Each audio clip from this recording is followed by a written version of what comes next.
أصبحنا وأصبح الملك لله والحمد لله، لا إله إلا الله وحده لا شريك له، له الملك وله الحمد وهو على كل شيء قدير.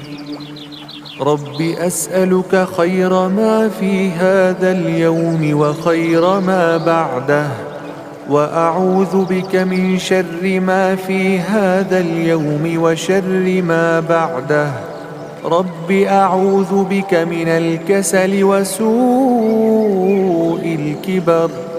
رب أعوذ بك من عذاب في النار وعذاب